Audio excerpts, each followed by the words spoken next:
भारत हिंदू राष्ट्र बने, क्योंकि देश का विभाजन जो है हिंदू मुसलमान के नाम पर हुआ था। तो अगर पाकिस्तान बांग्लादेश में हिंदुओं को नेशनलिटी नहीं है तो हिंदुस्तान में ईसाइयों मुसलमानों को भी नेशनलिटी खत्म होनी चाहिए। आज एशियानेट न्यूज पे खास बातचीत करने के लिए स्वामी परमहंस महाराज जी हैं। आज उनसे जानेंगे कि आगामी विधानसभा चुनाव भी नज़दीक है और इस बार पूरे प्रदेश के संत समाज किसके साथ हैं, उनका आशीर्वाद किस पार्टी के साथ रहेगा। स्वामी जी बहुत बहुत स्वागत है आपका हमारे न्यूज चैनल। जी धन्यवाद। पूरे संत समाज का आशीर्वाद किस पे इस बार बनने वाला है? देखिए, संत समाज वास्तव में जो संत हैं वो राजनीति से ऊपर होते हैं, लेकिन देश हित जो है, राष्ट्र हित सर्वोपरि है और राष्ट्र के लिए सभी समर्पित होते हैं। और वास्तव में जो सन्यासी हैं वो देश के लिए जीना और देश के लिए मरना, यही सन्यास है। माने जो अपना जो कहते हैं ना, घर परिवार छोड़ करके जो व्यक्ति चल दिया तो क्या वो वसुधैव कुटुंबकम, हम अपने देश को ही एक परिवार मान करके और पूरा जीवन समर्पित कर देते हैं। ये बहुत बड़ा त्याग होता है।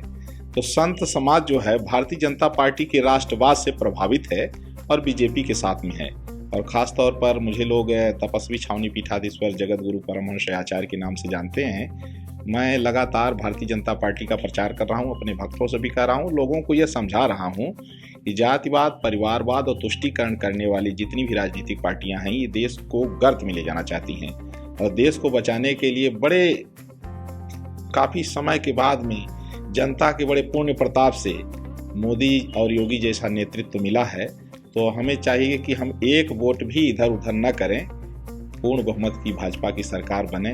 नहीं तो अगर बीजेपी जो है पूर्ण, आज मोदी जी सेंट्रल में यदि पूर्ण बहुमत से न होते तो जिस तरह से कश्मीर से आर्टिकल 370 और 35 हटा न हट पाता।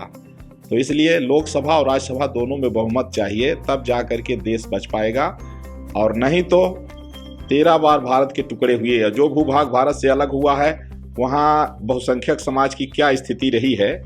और अगर ये सनातन धर्मावलंबियों का अंतिम देश है जो बचा खुचा है, अगर लोग एकजुट नहीं हुए तो फिर जिस तरह से जो है, तो वेस्ट बंगाल में 2 मई को चुनाव परिणाम घोषित होने के बाद में 3 करोड़ से ज़्यादा रोहिंग्या आतंकवादियों के द्वारा बहुसंख्यक समाज की हत्या की गई, बहन बेटियों का बलात्कार किया गया और हिंदुओं का घर लूटा गया।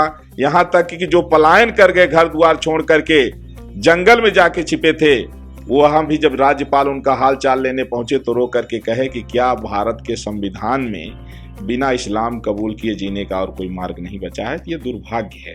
ममता बनर्जी की बात है, ममता बनर्जी बनारस आ रही हैं अखिलेश यादव के साथ और वो उस स्थान को चुनी है जहां बाबा विश्वनाथ का दरबार है। उनका ये भी कहना था लखनऊ में कि वो बाबा के दरबार में जाके दीप भी जलाएंगे। इस पर क्या प्रतिक्रिया है? ममता बनर्जी को प्रायश्चित करना चाहिए कि जो 2 मई के बाद में जो चुनाव परिणाम घोषित होते ही जिस तरह से रोहिंग्या आतंकवादियों को छूट दे करके और 3 करोड़ से ज़्यादा जो हिंदुओं की उन्होंने हत्या कराई है, उसका प्रायश्चित करने अगर आती तो माना जा सकता था।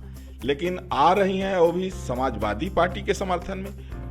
तो चूंकि ऐसा है कि वो भी जो है, तो ममता बनर्जी भी, टीएमसी भी जो है, उनका भी जो है जनता के खून से रंगा हुआ वो है। और समाजवादियों की जो लाल टोपी है, यह भी राम भक्तों के खून से रंगी हुई है। जिस तरह से निहत्थे कार सेवकों पर समाजवादी पार्टी ने गोलियां बरसाई थी, जिस तरह से मुलायम सिंह ने बलात्कारियों के सपोर्ट में कहा था नौजवानों से गलती हो जाया करती है, इस तरह की बयानबाजी करने वाली जो समाजवादी पार्टी है और टीएमसी, ये लोग बचे हुए हिंदुस्तान को भी दूसरा पाकिस्तान बनाना चाहते हैं, जो कदापि संभव नहीं है। और योगी और मोदी के नेतृत्व में जनता विश्वास की है और फिर से जो है तो भाजपा की सरकार बनेगी। और आने वाले समय में, अभी तो अयोध्या का मंदिर बन रहा है, कॉरिडोर बना है यहाँ काशी में, यहाँ जो एक कलंक बचा हुआ है बाबरी मस्जिद का, वह भी हटेगा।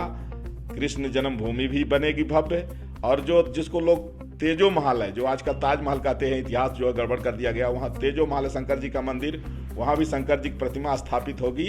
अब भारत हिंदू राष्ट्र भी बनेगा। समाजवादी पार्टी के मुखिया तो कह रहे हैं कि हमें सपने में भगवान कृष्ण आते हैं, क्या उनको भी कुछ कहना चाहेंगे? अगर समाजवादी पार्टी के मुखिया के सपने में भगवान कृष्ण आते तो ये कार सेवकों पर गोली न चलवाते।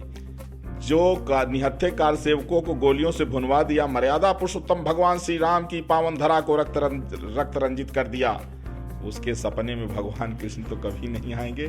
हाँ, यह जरूर है उनको भ्रम हो गया होगा, उनको भ्रम थोड़ा सा, और हो सकता है कि यह भी उनका एक सियासी चाल भी हो सकती है, क्योंकि जनता नाराज है तो जनता का वोट लेने के लिए एक उनका ये होगा कि भाई सपने में आ रहा है, तो हो सकता है कभी न कभी ये हो, इनके वैसे भी भावना जग जाए। लेकिन समाजवादी पार्टी पर विश्वास करना जो है यह बिल्कुल जो है खतरे से खाली नहीं है।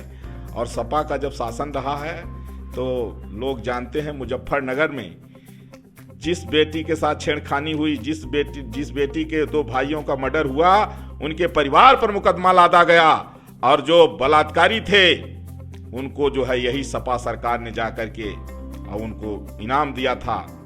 इसलिए जो है समाजवादी पार्टी ये है दंगावादी पार्टी है, गुंडों की पार्टी है, और देश हित में एक ही पार्टी है भारतीय जनता पार्टी, जो राष्ट्रवाद को जिसने स्थापित किया है, राष्ट्रहित जिसके लिए सर्वोपरि है। और इसलिए जो है जनता, हम लोग तो भाजपा का प्रचार भी कर रहे हैं, साधु हैं इसके वजह। महाराज जी, एक अंतिम प्रश्न करना चाहेंगे। भारतीय जनता पार्टी चुनाव लड़ रही है और अगर सत्ता में आती है, इसके बाद संत किन मांगों के साथ भारतीय जनता पार्टी के सामने खड़े होंगे? क्योंकि एक बार देखा गया था कि संत सम्मेलन हुआ अयोध्या में, एक व्यापक तरीके से हुआ और अयोध्या राम मंदिर का निर्माण कराने के लिए एक बहुत बड़ा जनसभा वहां बुलाया गया था। तो सत्ता में अगर आती है तो क्या तैयारियां और क्या मुद्दे रहेंगे संत समाज के? देखिए, अब इस बार जो है जैसे मकान जब बनता है तो नींव में थोड़ा टाइम लगता है, तो भारतीय जनता पार्टी ने जब से कमान संभाला है तब से नींव वाला काम तो पूरा हो गया है, अब बिल्डिंग तैयार होना है। तो अब इस बार काम जो है, जैसे यहाँ बाबरी मस्जिद हटना, वो क्या कहते हैं ज्ञान-वापी मस्जिद जो यहाँ विश्वनाथ में है, वो कलंक जो बड़े नंदी हैं उनका मुंह अभी जो है वो ज्ञान-वापी मस्जिद की ओर है, जहाँ वास्तव में भोलेनाथ बैठे थे। तो वहाँ जो है भव्य जो है वहाँ शंकर जी का जो है पिंडी स्थापित की जाएगी। दूसरा ये है कि जो मथुरा का कृष्ण जन्मभूमि है वह भी अयोध्या की तरह है, वहाँ भी जो है बने। और तेजो महालय, वहाँ शंकर जी का जो है ताजमहल नहीं, उसको तेजो महालय कहा जाएगा, वो शंकर जी स्थापित होंगे। साथ में गोरक्षा पर भी जो है एक गो मंत्रालय बनाना पड़ेगा कि जो गाय सांड छूटे हैं छूटे भी न, जो गौशालाएं बन रही हैं वहाँ जो भूखे बन रहे चारा भी ना, उसके लिए सुव्यवस्था एक गो मंत्रालय भी बनाया जाए कि ग्राम स्तर पर पहले हर गाँव में गोचर भूमि छोड़ी जाती थी, जो बाद में लोगों ने भूमाफियाओं ने कब्जा कर लिया। आज भी अगर हर गाँव से गोचर भूमि जो है खाली करा ली जाए तो गायों के लिए जो है पर्याप्त जमीनें आज हैं। और दूसरी बात यह भी है कि इसके बाद हम लोगों का अगला कदम यह भी है कि भारत हिंदू राष्ट्र बने, क्योंकि देश का विभाजन जो है हिंदू मुसलमान के नाम पर हुआ था। तो अगर पाकिस्तान बांग्लादेश में हिंदुओं को नेशनलिटी नहीं है तो हिंदुस्तान में ईसाई और मुसलमानों को भी नेशनलिटी खत्म होनी चाहिए।